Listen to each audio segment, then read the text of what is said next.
नमस्कार दोस्तों। देश की पुकार यूट्यूब चैनल में आपका हार्दिक स्वागत है। दोस्तों, जैसा कि आप जानते हैं कि राजस्थान में चुनावी माहौल धीरे धीरे परवान पर चढ़ता जा रहा है। इस चुनावी माहौल में एक नया परिदृश्य भारतीय जनता पार्टी में यह देखने को मिल रहा है कि भारतीय जनता पार्टी में तीन नेत्रियां जो हैं वे भी मुख्यमंत्री पद की दौड़ की कतार में हैं। हालांकि भारतीय जनता पार्टी ने अभी तक किसी को इशारा नहीं किया है, लेकिन उनकी जो सक्रियता है, इन दिनों जो सक्रियता बढ़ रही है, वह यह बताती है कि कहीं ना कहीं हो सकता है कि उनकी किस्मत का पिटारा भी कहीं खुल जाए। और यदि कहीं कोई टकराव नज़र आता है मुख्यमंत्री के पद को लेकर या नाम को लेकर भारतीय जनता पार्टी के सामने, तो हो सकता है कि जिस तरह से भारतीय जनता पार्टी ने आपको बताई है कि राजस्थान से कोटा से सांसद ओम बिरला को अचानक लोकसभा अध्यक्ष बनाकर एक नया प्रयोग किया था, और वो प्रयोग सफल भी रहा काफ़ी मायने में। और ओम बिरला जो है वो बेहतरीन अच्छे जो लोकसभा अध्यक्ष हैं उनमें से वो शामिल हुए हैं, और उनकी परफॉर्मेंस भी काफ़ी अच्छी रही है। तो यह हो सकता है कि जब कभी बड़े नामों को लेकर टकराव हो तो नए प्रयोग के तौर पर भारतीय जनता पार्टी किसी एक ऐसे चेहरे को भी लाकर सामने रख सकती है मुख्यमंत्री पद के लिए। तो ये जो तीन नेत्रियां हैं ये इन दिनों कवायद में जुटी हुई हैं। हालांकि इनमें से जो दो नेत्री हैं भारतीय जनता पार्टी की, जो दो महिला नेता हैं, वरिष्ठ महिला नेता हैं, हालांकि होने को वो उनके पास राजनीतिक अनुभव है, उनके पास चुनावी अनुभव भी है, लेकिन उनका जो बैकग्राउंड रहा है वो कंपैरेटिवली तुलनात्मक देखें तो जो तीसरी महिला नेता हैं उनकी तुलना में वे अभी काफ़ी कमज़ोर नज़र आती हैं। लेकिन उनकी सक्रियता ये बताती है कि क्या पता किस्मत कब पलटा खा जाए और कब उनका नाम मुख्यमंत्री के पद के लिए आगे बढ़ा दिया जाए। तो शायद यही जो कवायद है, यही वजह से अब ये तीनों महिला नेता जो हैं वो लगातार अपनी सक्रियता प्रदेश में बनाए हुए हैं।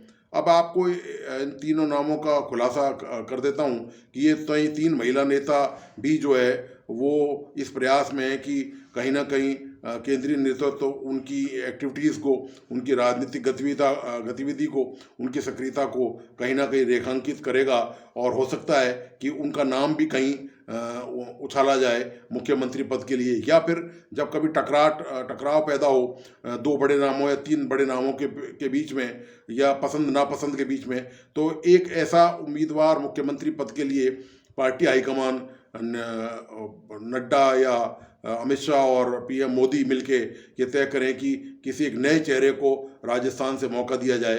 तो शायद इसी कवायद में ये दो महिला नेता जो हैं ये लगातार पिछले कई महीनों से, कई सालों से तो नहीं, क्योंकि 4.5 साल तो कांग्रेस की सरकार को हो गए और भारतीय जनता पार्टी कोई बहुत बड़ा आंदोलन या धरना प्रदर्शन यहाँ पर खड़ा नहीं कर सकी है, सिवाय डॉक्टर किरोड़ीलाल मीणा के, जिन्होंने 3-4 धरना प्रदर्शन जोरदार तरीके से किए और अपनी ताकत का, अपने क्षेत्र के लोगों का जो समर्थन जुटाकर उन्होंने सरकार को बैकफुट पर, कांग्रेस सरकार को बैकफुट पर धकेलने को मजबूर किया। हालांकि इन तीनों महिला नेताओं ने ऐसा कोई जलवा राजस्थान में नहीं दिखाया है।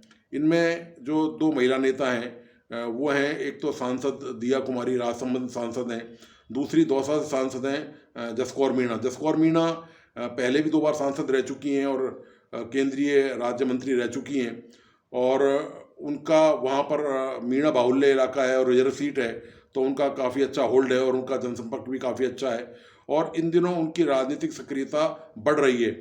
आप देखिए अभी पिछले 2 महीने के दौरान ही उन्होंने राजस्थान में जो महिलाओं के अत्याचारों का मुद्दा उठाया है, उसमें धरना प्रदर्शन आयोजित किए, उनमें वो शामिल रही हैं।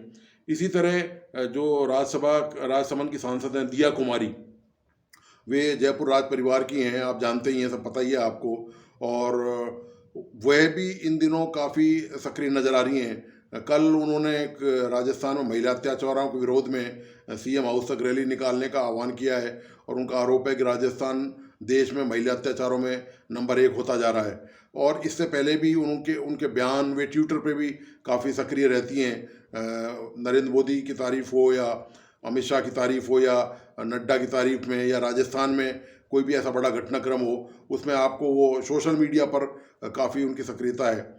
अब रही तीसरी बड़ी दावेदार, जो इन दोनों से भारी हैं निश्चित तौर पर, वे हैं वसुंधरा राजे सिंधिया।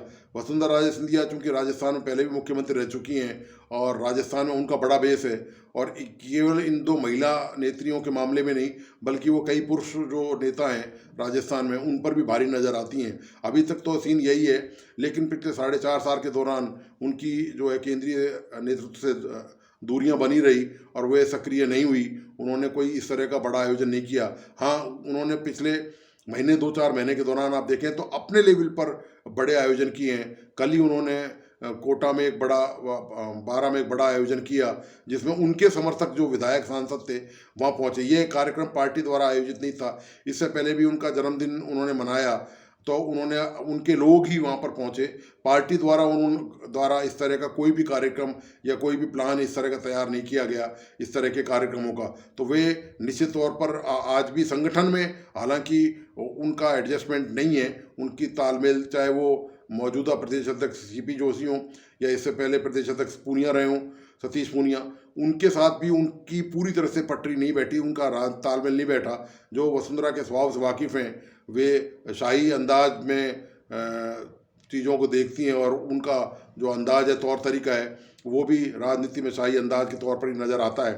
तो निश्चित, और अभी पिछले दिनों जो घटनाक्रम हुआ है उस पर भी उससे जो संकेत मिले हैं, वे संकेत ये मिले हैं कि अमित शाह की उदयपुर में सभा के दौरान वसुंधरा राजे को काफ़ी निकट उनको मंच पर स्थान दिया गया। इससे पहले पीएम मोदी की सभा में भी उनको निकट स्थान दिया गया। तो इससे ये कहीं ना कहीं संकेत हैं इस बात के कि वसुंधरा राजे हो सकता है कि अगला चेहरा सीएम का शायद हों।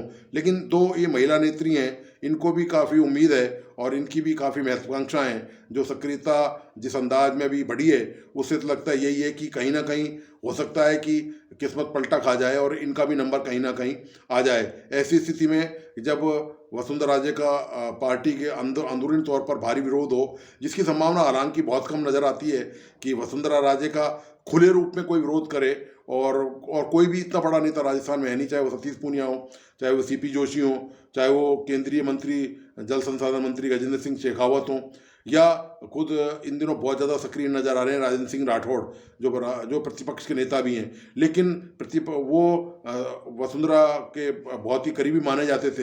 हालांकि आजकल आप देख रहे हैं उनकी गतिविधियां बिल्कुल डिफरेंट हैं। वो अलग तरीके से अपनी गतिविधियां बढ़ा रहे हैं और अपना नाम जो है वो केंद्रीय नेतृत्व तक पहुंचाने का प्रयास कर रहे हैं। तो दोस्तों, आपको आज का विश्लेषण कैसा लगा? प्लीज़ अपने लाइक्स और कमेंट्स मुझ तक ज़रूर भेजिए, और इस यूट्यूब चैनल को लाइक, सब्सक्राइब करना और प्लीज़ बेल आइकॉन दबाना नहीं भूलें। धन्यवाद, नमस्कार।